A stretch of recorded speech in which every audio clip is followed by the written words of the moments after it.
Welcome to Chongqing, the city everyone's talking about right now. And trust me, it's hot in every sense of the word. I know that from experience. But this time round, I'm determined to see beyond the spice and experience a side of the city I've never seen before. Today's video is basically surprise after surprise, like the moment I learned that many of Chongqing's most classic dishes aren't spicy at all. But that doesn't mean they compromise on taste. Oh my god, that's fantastic. So get comfy, grab snacks, because this is Chongqing like you've never seen or tasted before. Hello, and welcome to another Chinese food adventure. This is a city I have been traveling to for over a decade now. My first trip was 12 years ago. I was blown away by it then. I'm still blown away by it now. I mean, what can I say about Chongqing that hasn't already been said? World's biggest city, population of over 30 million people. They also call this an 8D city. It's a city full of levels, probably the world's most difficult to navigate city. You're definitely going to be seeing that in today's video.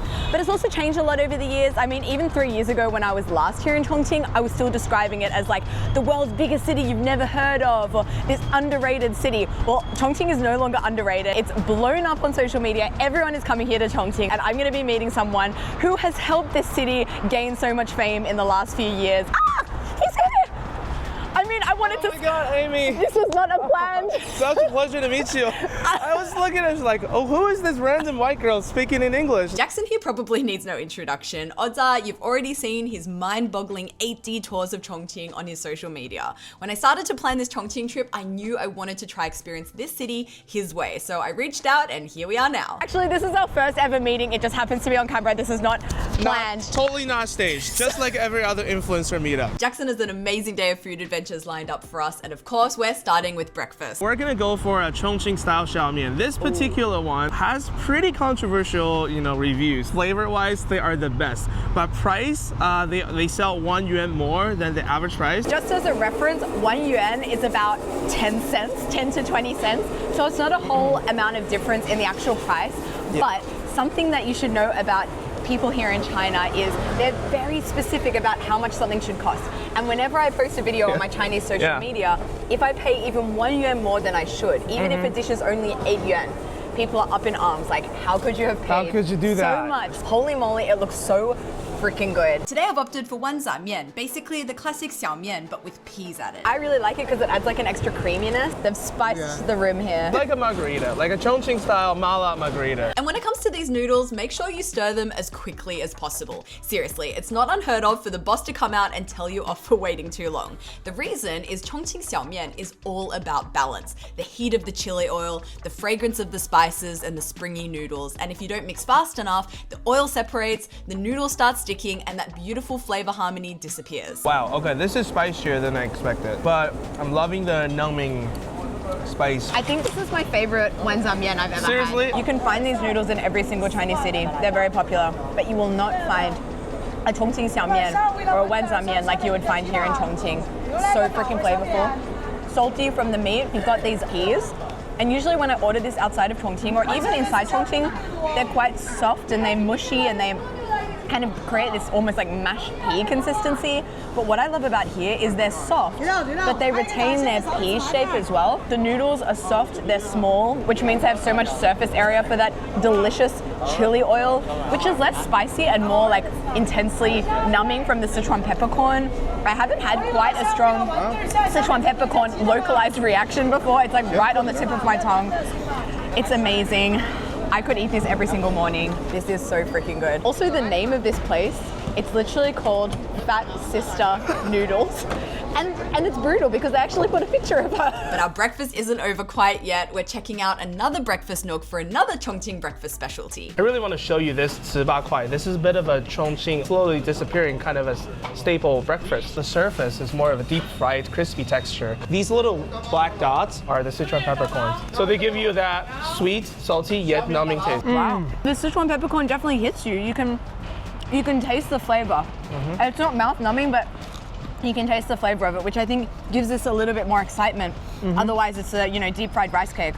But it's so crunchy, a little bit salty.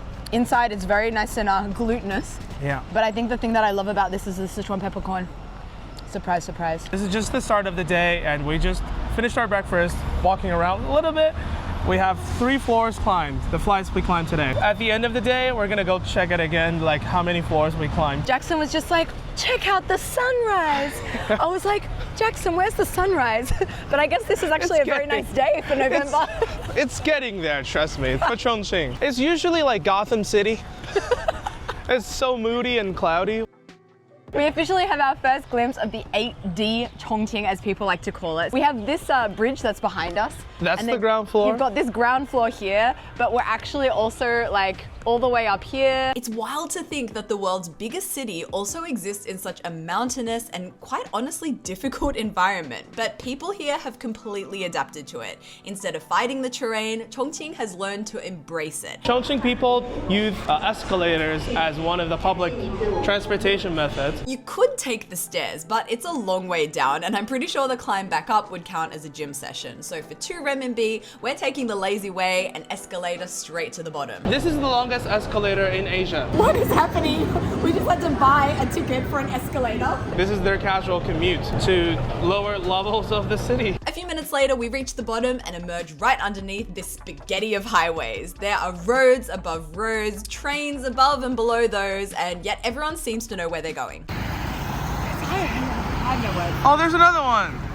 Jackson promised we'll get the chance to ride one of those trains later, but for now, we're catching another form of public transport, the bus. He gave me very specific instructions to sit in the back right-hand corner, and the reason for that is this view. Like a little teaser, a little So that's not the appetizer of the multi-layered city. Wow, if that's the appetizer, I don't know what the main course is about to be, because that is just absolutely brilliant. I mean, can we get a moment for this weather? Yesterday it was pouring. It's been pouring for the last few days, to be honest. And now we get this. The river you see there is the Yangtze River. It winds right through the heart of Chongqing, but this still isn't the main course of this bus ride. We're coming up to it now. Check out this road to the sky. Only in Chongqing does your commute look like this. You know, just 2 of us are so excited that we're filming this, and everyone else is like, These guys are like, yeah, just on our way home. I think that might be the most interesting road I have ever driven on. Driving in Chongqing feels like a whole different experience. The heights, the hills, the navigation, it's wild. I mean, check out the GPS route my friend and I took yesterday to go have hot pot. This is where my hotel is. And so to get to our hot pot place, we needed to cross over to this island, back to this island, and over to the other side. What the F? Anyway, back to the video. We've made our way to the other side of the bridge, but before we head right back to the other side again, Jackson's brought me to what might be the most spectacular city viewpoint I've ever seen. Look where we are. I'm standing on this viewing platform that's like so high in the air, and you just have the most incredible view of the city there. All of the roads. Of course, we just drove on that road. There's a bus on it. That was us just a few minutes ago. the city center over there, that's where the most tourists like start with their day. This is my first time exploring outside of Chongqing's inner city, and it's made me realize I should have done this way sooner. Now it's time to hit the stairs again. We're heading down and down and down again to below street level to catch one of those trains I've been entranced by all day. And of course, the view is phenomenal.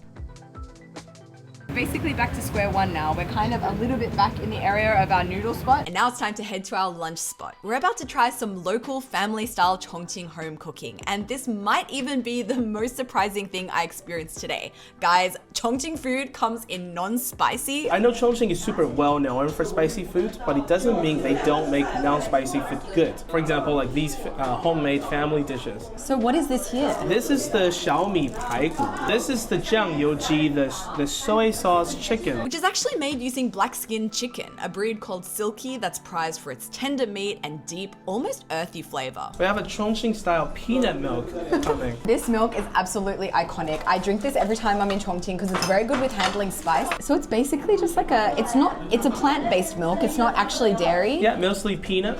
Which is great for the people like me who's lactose intolerant but wants to deal with the spice. And something I found really hilarious is when I arrived, like when I landed in Chongqing yesterday, right after you collect your baggage, you've got this massive advertisement for this milk to get you ready to prepare yourself against the spice. Here's something even more interesting about this. You mentioned that you're a Uniqlo girl, right? Yes, head to toe. I am full on Uniqlo as well. Drinking this milk is the closest we'll get to high fashion.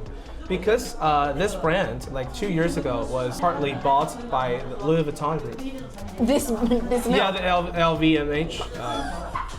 I don't know, like, you know. That's so okay, I've been shocked by a lot of things today, but that might be the most shocking. To LV, right? This is the closest we'll get. Well, let's dig in. It's like oil, clear oil on the surface. I want to like dip it inside the Zhangyu, the soy sauce, Oh, look how... just to nicely coat it.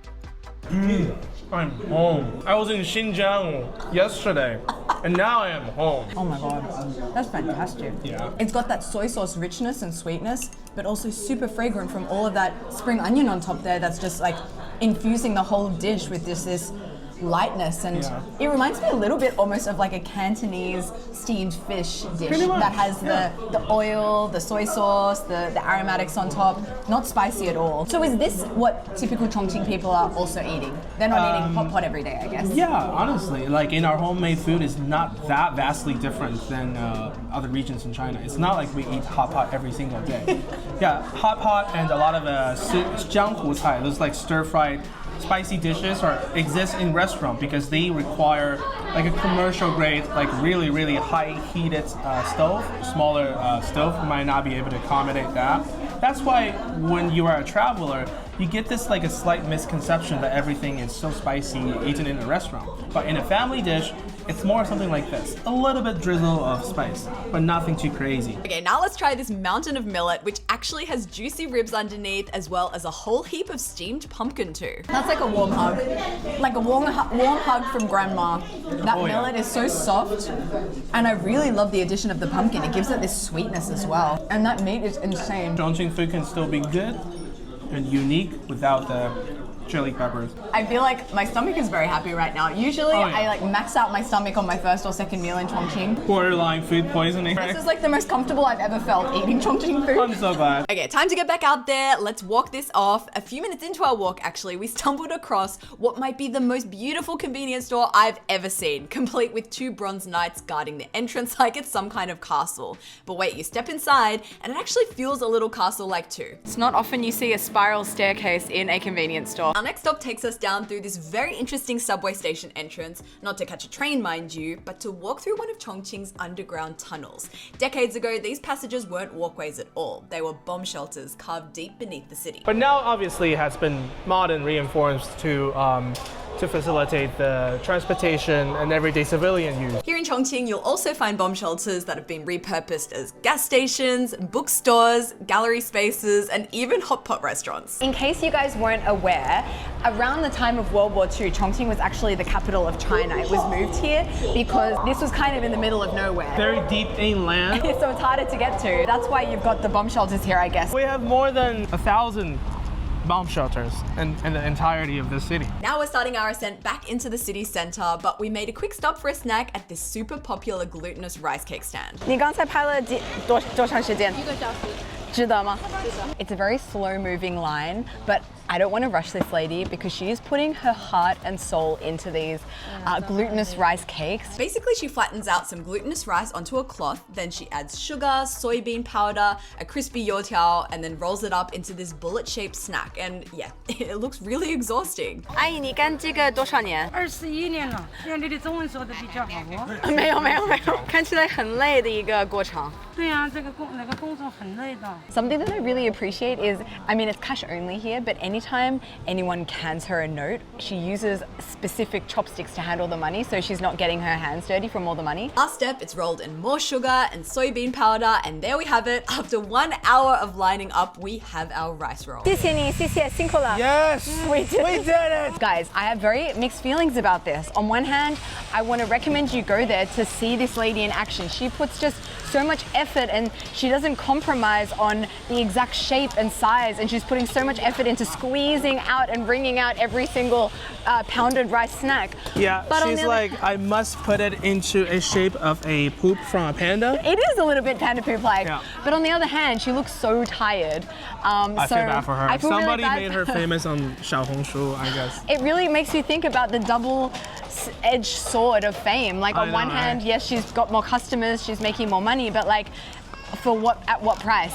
At what price? And now she's like working tirelessly So I every would single say, day. like, if you walk past here and there's no queue, why not? throw her some business. But if there's a massive line like that, I don't think I would personally line up again because Probably it's not. just, I think it's too much stress on her. She's Yeah. over 50, like, but we've lined up, we've done it, we have our snack, we may as well try it. And Yeah. you said that we've got some stairs coming up, so we need our carbs. Okay, you take the bigger half. Wow. It's really good. Oh, wow. That youtiao is incredible. It's so crunchy. Oh my God. Why did we just get one? We should have gotten more. Oh, that was a mistake. This is so freaking good. I mean, glutinous rice is glutinous rice, so you know what that texture is. But on the inside, it's like incredibly crispy. Like imagine the crispiest youtiao you could ever imagine in your life. So crunchy, it like crunches in your mouth. It's amazing. Also got an extra texture from the graininess of the sugar in there. Wow. And then you've got like some sesame vibe. Wow. Oh, and a bit of like a salt as well. This is the perfect carbo load before you hit the Chongqing stairways. After all the way up to the mountain, there's road and cars. Hello, we're back on the ground again. Just down the street from another very uniquely Chongqing phenomenon, an apartment building where the entrance is actually on the 12th floor. This city's crazy! I know, right? Okay, one last Chongqing 8D shock of the day, and honestly, this one might be the most shocking of them all. All right, Amy, I want you to stop for, pause for 1 sec, okay? Okay. Do not walk any further. I want you to turn around and see, appreciate the beautiful scenery, the skyline of the city center. You can see all these skyscrapers are built on top of this floor. We are just like 2 floors up there compared to the street level. And just keep that in mind. And now walk past me and see what's behind me. What the fuck? It just keeps going. Oh my goodness. Okay, that's actually really crazy. Look at this sky bridge here that takes you over to this building. This is crazy. I feel like this is the best representation of the 8D city. You think you're on ground level, but you're actually on the 22nd floor of the next building. Like, that is a crazy drop. So in this square here, there's a lot of people just selling these fruits, and they're so beautiful. And I was just asking Jackson, like, what are they? They look so beautiful. I've never seen a fruit like this. Jackson told me they're actually some kind of scam. They're just like a fruit that's been, he's off. They've just been injected with this like chemical and dye, right? Definitely non-FDA approved materials. Yeah. Wow, if it wasn't for you telling me, I would have bought that for sure. So Yeah, maybe a it bit looks of visually stunning. But Yeah. and you're not gonna die eating it, but definitely not good for your health. Okay, Yeah. so maybe don't buy those Don't when you buy come to it. Chongqing. But if you see this on the other hand, I'd really recommend you try it. What is this guy selling here? Kind of like a hard, chewy version of Meltos. I feel like this is interesting to see because it's kind of one of those disappearing sounds and aspects of a city that won't be around in another 10, 20 years. Oh yeah, they used to be associated with some fond memories when I was a kid. When these type of vendors go across your community, that's when you should grab your parents' allowance money, come downstairs and stop them and buy one of these. Sounds exactly the same as my experience with the ice cream truck. So he's got this big block of it here, and it's so hard, he actually needs a hammer and a chisel to chip pieces off. Interesting. They kind of stick on your teeth. But, It's very hard, isn't it? Yeah. Just put it in your mouth entirely and let it melt. It's a big piece though. Disables you from speaking. It's definitely growing on me. It's less like a candy that you chew on, and it's more like a lollipop that you suck on. It's got like a richer, more caramelly taste, Oh yeah. burnt sugary taste. It's good. Day turns to night here in Chongqing, and we've officially made it to the city center, Jiefeng Bay. And right around the corner, we've got our dinner spot, a very quirky place that interestingly has a French name. Are you taking me to a French restaurant tonight? It's a wannabe French style Sichuan dish, but made in more of a fine dining experience, while the price is still relatively affordable. It's a very confusing restaurant experience because where we're sitting and even the menus, it just feels very European, like you're about to be served some French food. Even the name of this restaurant is French, but looking at their menu, just check it out. You open it up and it's like gongba jiding, like kung pao chicken and mapo tofu, and I've seen on the menu they have jidou hua, which is actually a very special Sichuan dish that I think we should get because it's basically you take chicken and you make it look like tofu and you make it taste like tofu. The secret is they actually bind it with egg white as like a binding agent. I think the interesting thing is that a lot of monk food, they uses vegetables, mushrooms to mimic the texture of meat, protein. But this is actually protein going reverse and pretending to be vegetarian. Which is the height of, I mean, fine dining here in Sichuan. This is like a Sichuan fine dining dish. And what I find interesting is that this is an iconic Sichuan dish, but if you showed this to a foreigner or someone elsewhere in China, they probably wouldn't associate this kind of cooking with Sichuan or Chongqing or this kind of area of China because it's not spicy, it's extremely delicate. Basically the opposite of this whack bang of a dish we've also ordered here. This is 蒜泥白肉, ground garlic with white pork. Oh, there's something inside. Ooh. Oh, that's interesting. It's like folded. And then it's got some, I think, cucumber inside. And I heard that here in like the Chongqing, Sichuan area, they've got something called the sanbai, the mi fan, douhua, and bai rou, like three white things. And this was like kind of the cornerstone. That's actually my first time hearing it. So like you're more of an expert than me. I'm just showing you around places. I'm just passing on information from foodie friends. So thanks so much for being for educating me on my own hometown's dish. And it smells really garlicky. It's like that mixture of that chili oil with the garlic in it. That's so good. I would rate that very highly. It's just that flavor profile. Oh yeah. That we know and love from Chongqing. I need to give it another go. Chili oil is a science here. It's not necessarily too spicy, and that's exactly what I love about this. It's so fragrant. It's so garlicky. And actually the first thing you taste when you get this in your mouth is a sweetness. So it's like sweet and salty and smoky from the chili oil and super garlicky. And then in the inside, you've got that crunch from the cucumber that gives it this freshness as well. It's a cold dish, by the way, so it's also like definitely on the refreshing side. It's giving salad, but also like, hey, I'm getting my protein intake at the same time. Absolutely. I give it a 6-7. It's very tasty. No, you didn't get it. I said 6-7 is the annoying Gen Z term that everyone's talking about. Well, you're teaching me something. I have no idea what the F that is. Yeah, I have no idea why it just like, became viral on TikTok. 6-7. It's like the... Just like every annoying teenager is saying that. Oh. Well, I guess now you are one of them. So I am the annoying teenager. We also ordered one other dish. This is fuzhou. It's a variety of tofu made from the thin layer of skin that forms on top when soy milk is heated. The texture's chewy and silky, and this one's served cold mixed with a green Sichuan peppercorn dressing. That is really down my alley.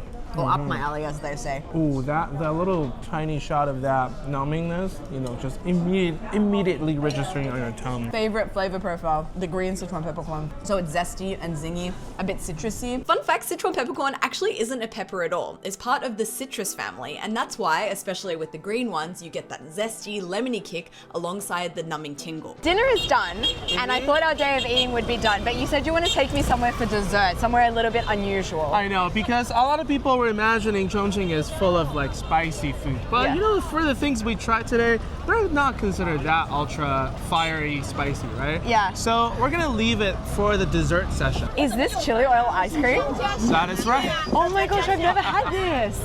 Oh my god, check this out. We're gonna get you a red chili oil ice cream. I mean, what a way to finish off our day here in Chongqing. Have you had this before? Yeah, we've had it. I bought one for Aisha Speed earlier in the year. I don't know if I already made this clear in this video, but when Speed came to China, Jackson was actually one of the people to show him around. So you got to hang out with Speed for a day. Yeah, me and Ryan, the Chinese Trump guy, just three of us the whole day. So Speed tried this ice cream.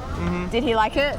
Yeah, he was like, this weird, but I must to get him to try it. It might balance each other out really well, like the spicy and the dairy, like in one bite, but at the same time, it is a very strange combination, let's say.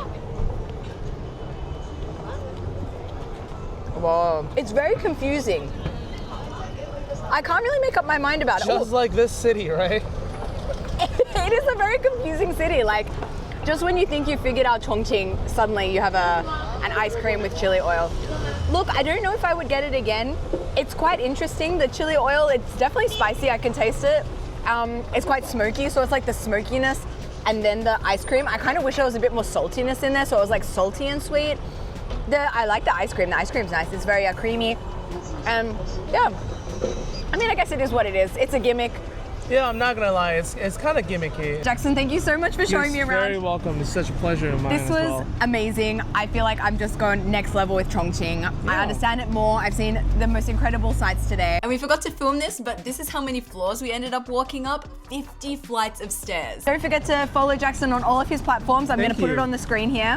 And yeah, until next time in Chongqing. Yeah, next time we'll focus on more of a cyber city night tour, you know. Exactly. We ate too much food today, so we're not hungry for the night tour, so that's still to come. Also, stay tuned for next week because I'm continuing my explorations outside of the Chongqing city center and I continue to be rewarded for it. The food, oh my gosh, guys, I cannot wait to share this with you. As always, don't forget to like, comment, and subscribe, and I'll see you next week. Goodbye from Chongqing!